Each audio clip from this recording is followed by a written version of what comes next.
Muy buenas tardes entonces a nuestra clase de hoy.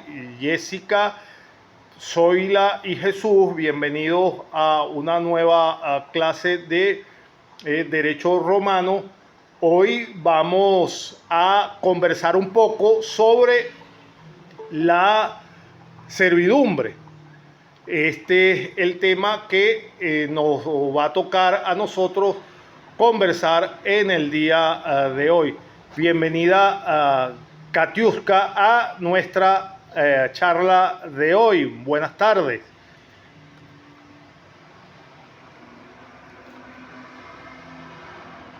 Buenas tardes, profe, ¿cómo está? Bien, bienvenida. Entonces, vamos a iniciar entonces con nuestra pequeña charla de hoy para aprovechar que nos estamos escuchando perfectamente hasta ahora. Nosotros vamos a hablar de la servidumbre. Podemos decir de la servidumbre que es un gravamen real, que es un impuesto sobre un inmueble en beneficio de otro, perteneciente a distinto dueño. Ese es uno de los requisitos esenciales de la servidumbre, que tiene que ser el inmueble de diferentes dueños. Entonces, el inmueble a cuyo favor está constituida la servidumbre se llama predio dominante, el principio general de la servidumbre. Y el que sufre la servidumbre como tal se va a llamar predio sirviente. Y en palabras sencillas, ¿qué es una servidumbre o qué era esa institución de la servidumbre utilizada en Roma? Un ejemplo sencillo, permitir, por ejemplo, que algún vecino pasara sus animales o pastoreara en la propiedad de otro vecino sus animales, en claro ejemplo de lo que sería una servidumbre positiva. O sea, que a través de las tierras del fundo vecino le permitieran pastorear el ganado del vecino contiguo, del fundo contiguo, o el permiso de la realización de una acción en la propiedad ajena. Otro ejemplo sencillo para que se entienda de qué hablamos en cuanto a la servidumbre. Que el vecino te permita plantar cultivos y hortalizas en su jardín. Eso sería un ejemplo práctico de lo que es la servidumbre.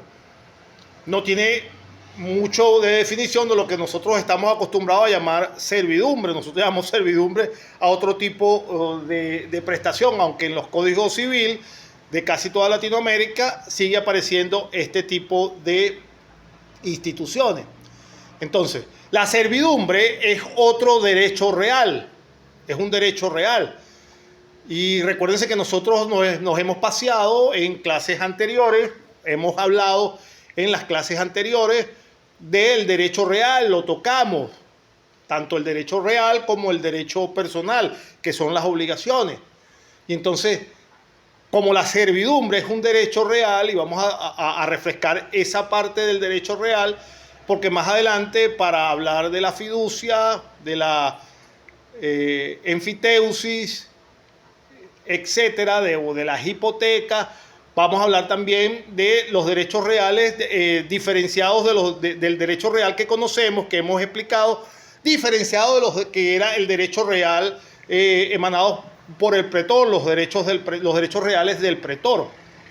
Pero vamos a hacer un pequeño refrescamiento antes de continuar con nuestra pequeña charla de hoy, que se va a centrar solo en describir la servidumbre.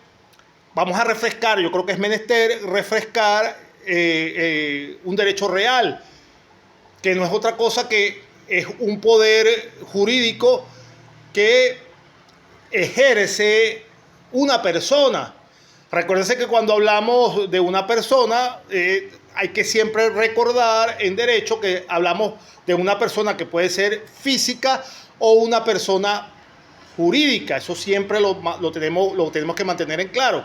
Entonces, de una persona, que el poder que tiene una persona sobre una cosa, insisto, puede ser una persona jurídica o una persona física, que regula o va a regular la propiedad y los derechos y obligaciones concernientes a la misma propiedad. Este poder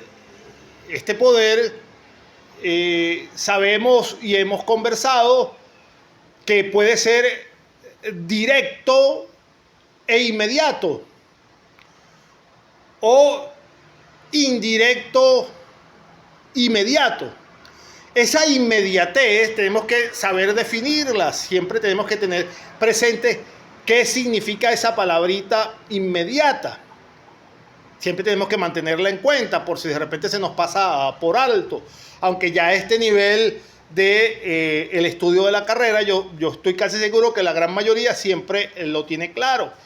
Esta característica inmediata es el poder que el poseedor ejerce de manera directa sobre la cosa. Y cuando hablamos de mediata, fíjate que no es la misma, una cosa es inmediata, que es el poder que el poseedor ejerce directamente sobre la cosa, y la mediata se produce cuando el poder se ejerce a través de un tercero, a través de otro.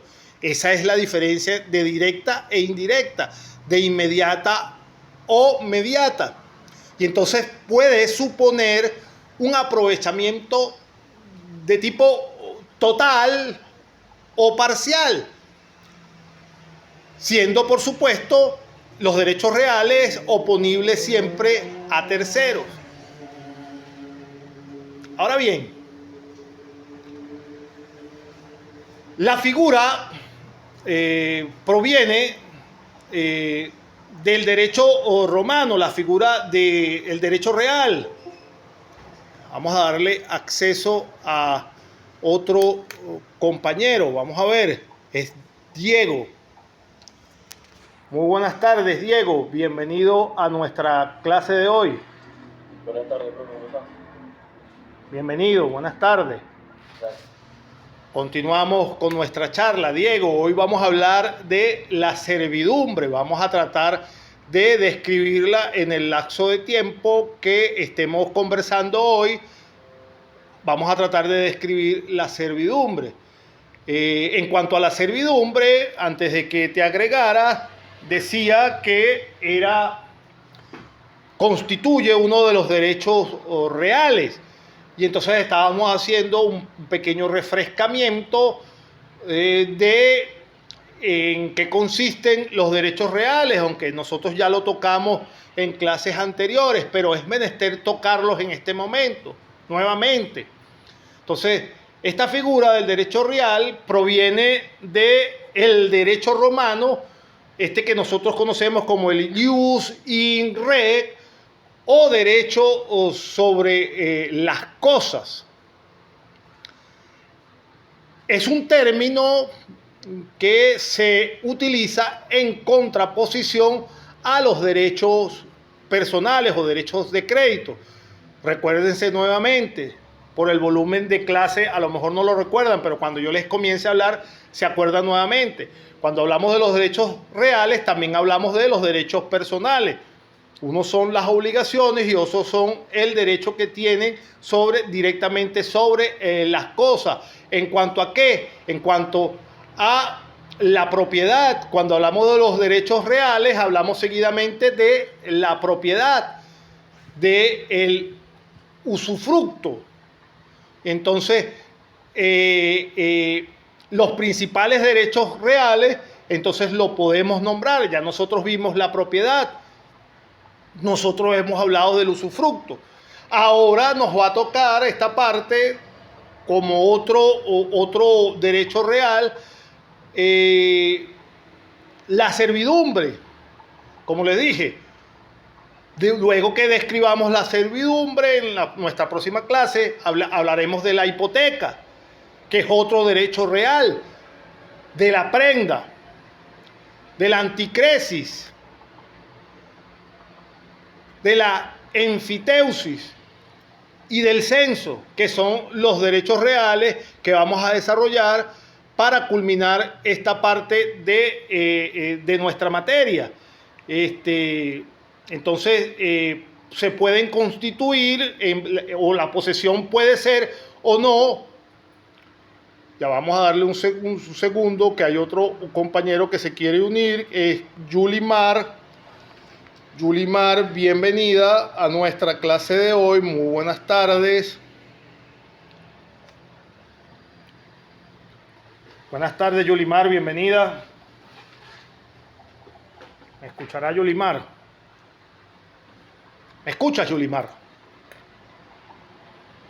No creo que me escuche. ¿Se me está escuchando todavía, Zoila? Sí, profe, perfecto. Ah, ok. Exacto. Bueno, bienvenida, Yulimar. Gracias, profesor. Ah, ok, sí me escucha, perfecto. Yulimar, estamos hablando de la servidumbre y en el contexto de la servidumbre, antes de terminar de desarrollar, hice un alto para hablar o refrescar los derechos reales, haciendo un paneo sobre los derechos reales y tratándolo de diferenciar de los derechos personales, llamados también las obligaciones. Decíamos antes de que te conectara, era lo último que estaba hablando, de los principales derechos reales. La propiedad, ya lo vimos cuando mencionamos los derechos reales, ese tema lo vimos. También hablamos del usufructo. Y ahora, en esta parte de nuestra materia, les decía a los compañeros que ahora vamos a tratar la servidumbre como otro derecho real. Y en la próxima clase vamos a hablar de la hipoteca, la prenda, la enfiteusis, el censo y como último la anticresis como derecho real. Entonces, la posesión puede ser o no un derecho real según el ordenamiento jurídico. Entonces, recordemos un poco en esta primera parte la diferencia entre los derechos reales y los derechos personales. Es menester que lo tengamos perfectamente claros y definidos. Los derechos reales recaen directamente ¿sobre qué? Sobre las cosas, que en el antiguo derecho romano se denomina res. Ya eso lo saben. Ya sea, por supuesto, que este recaimiento de estos derechos que recaen sobre las cosas pueden ser en cosas propias o en cosas ajenas, atribuyendo a su titular una acción más o menos amplia, dependiendo, por supuesto, del grado de disfrute que tenga en cuanto a la cosa. Sin embargo, los derechos personales o de obligaciones, que es lo mismo, recaen ¿sobre qué? Recaen sobre las conductas humanas, mientras que los derechos reales recaen sobre las cosas, los derechos de obligaciones recaen sobre las conductas humanas, ya que nacen generando las ataduras o los enlaces o la ligadura entre las personas. Recuérdense lo que siempre les digo, cuando me refiero a personas, pueden ser físicas o jurídicas. De ahí que hablemos de la obligación como tal, como el vínculo jurídico que es el que une a dos partes que tienen como norma exigirse mutuamente, o bien inclusive solo una parte de ella le exige a la otra, dependiendo, por supuesto, lógicamente, del tipo de vínculo que tengan entre sí. En ese sentido, podemos seguir desarrollando la diferencia entre un derecho real y un derecho de obligación o llamado un derecho personal, los derechos reales tienen la eficacia que se denomina erga omnes. Es decir, que pueden oponerse frente a cualquiera que intente perturbar el pacífico goce que tenga el titular del derecho o de la cosa. En ese sentido, los derechos de obligaciones van a tener una eficacia no como los derechos reales, que se pueden hacer oposición ante todas las personas, sino que los derechos de obligaciones van a tener entonces una eficacia limitada.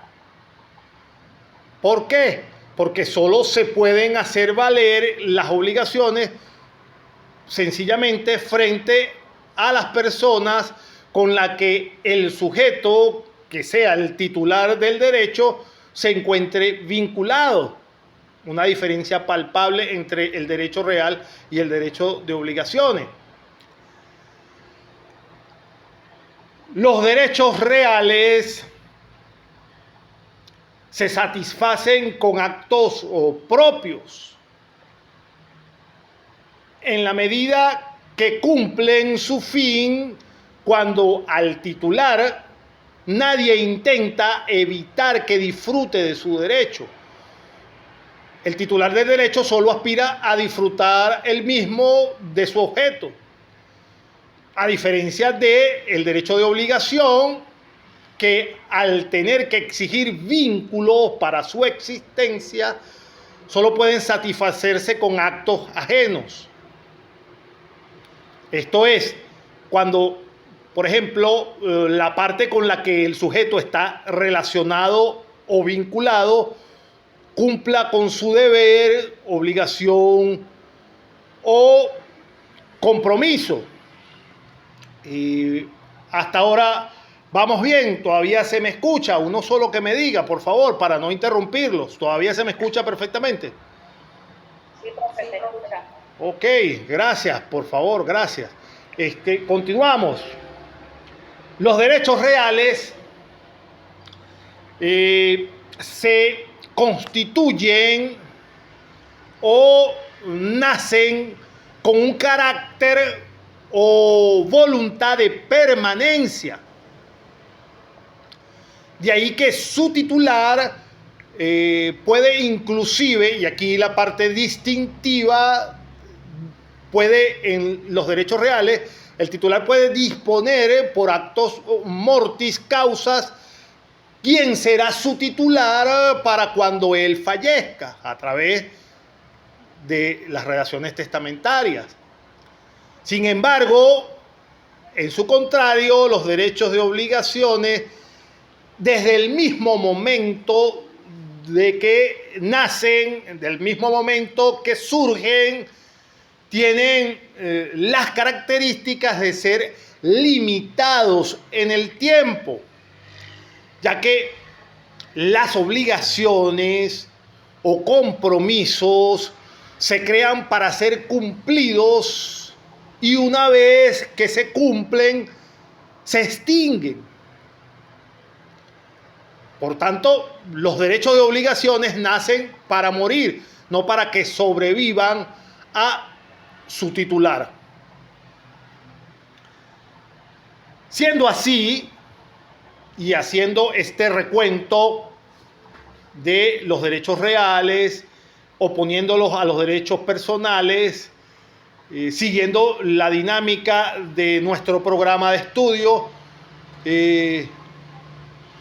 nosotros ya hemos ampliado los derechos reales y en primer lugar, como les dije, ya nosotros vimos, en primer lugar, cuando hablamos de los derechos reales, vimos la posesión.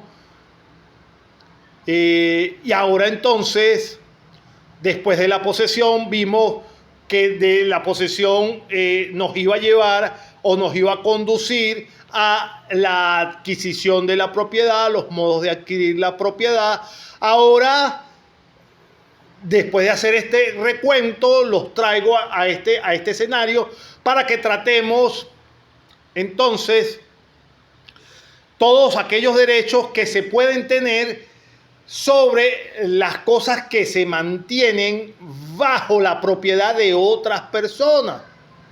Por eso es todo el recuento que le había hecho de los derechos reales y las obligaciones, para retrotraerlos y ubicarlos en lo que vamos a discutir a partir de este momento, o lo que vamos a charlar a partir de este momento. Es decir, lo que vamos a conocer como iura in re aliena.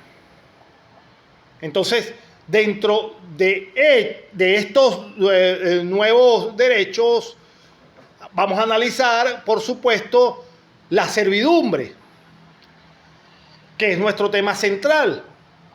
Las servidumbres pueden ser prediales y personales. También después que veamos la servidumbre, como les dije, vamos a ver la enfiteusis y el derecho de superficie, así como los derechos reales de garantía, fiducia, prenda e hipoteca.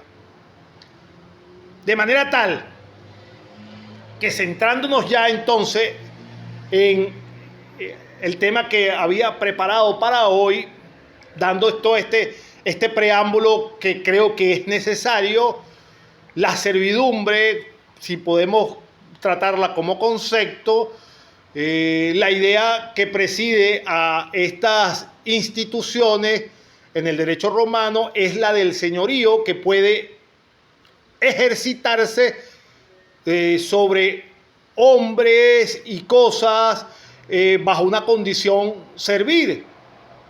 Entonces, la institución central es el dominio como estructura política económica de la sociedad primitiva, que era la sociedad romana. Entonces, se fueron constituyendo según las necesidades prácticas de la vida agraria original del pueblo romano. Entonces, las servidumbres prediales fueron las únicas categorías conocidas en el antiguo derecho, de manera tal que las vamos a conocer, o las conocemos según las bibliografías, como esos gravámenes permitidos en la cosa de propiedad ajena. Sabemos entonces que el derecho de propiedad concede dos aspectos.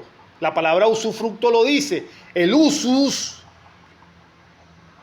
que es el goce, o el fructo, que es la utilidad que yo le hago. Ambos o no pueden pertenecer al propietario. Entonces decimos entonces que la propiedad se halla grabada con una servidumbre cuando es utilizada de otra manera distinta a lo que nos define el usufructo. Ahora bien, definida la institución de la servidumbre, desmenucémosla. Existe dentro de la bibliografía a tratar, en cualquiera de los textos que consulten o consultan en internet muchas veces, una clasificación. Ya las había mencionado, las clasificaron en servidumbres prediales y servidumbres personales. Las servidumbres prediales son derechos constituidos sobre un inmueble en beneficio de otro inmueble. Siempre va a ser así. Son derechos constituidos, las servidumbres prediales, sobre un inmueble en beneficio de otro inmueble. En el derecho romano, la servidumbre predial, o simplemente servidumbre, consistía en un derecho real que los propietarios de predios vecinos podían establecer de manera voluntaria. ¿Para qué?